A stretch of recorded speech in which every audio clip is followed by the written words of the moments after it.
The boy lifted his spear, ready to strike the wild wolf, but when he looked into its pitiful eyes, he stopped. Instead of killing it, he chose to save it. To protect himself, he tied the wolf's mouth with a rope and then went to the river to clean its wounds. The next day, the wolf saw the boy drinking water. It broke the rope from its mouth and stuck out its tongue. The boy was scared, but still, he slowly filled a stone bowl with water and placed it in front of the wolf. At first, the wolf bared its teeth, but when it realized the boy meant no harm, it finally drank the water. Hunger was still a problem, and the boy was forced to go hunting. He found a wild rabbit, and when he brought it back to the cave, the wolf showed its true nature and tried to snatch the food, but the boy stopped it and made it clear that he was the master here, and only he would give the food. Slowly, a bond began to form between them. The wound on the boy's leg also started to heal, and he decided it was time to return home. He tried to send the wolf back to its pack, but the wolf refused to leave, as if it had accepted the boy as its master. The boy had no choice but to take it along,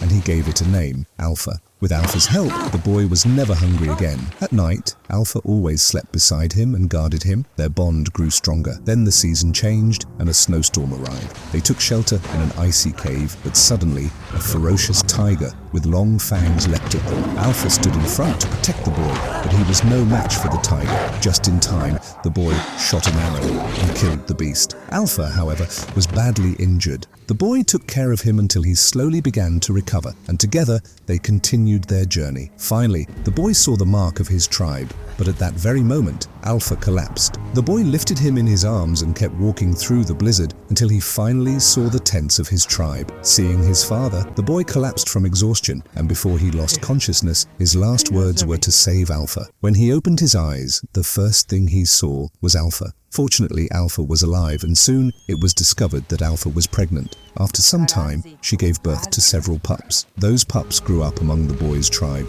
close to humans, and became extremely loyal. From that day on, whenever the people of the tribe went hunting, a wolf always went with them.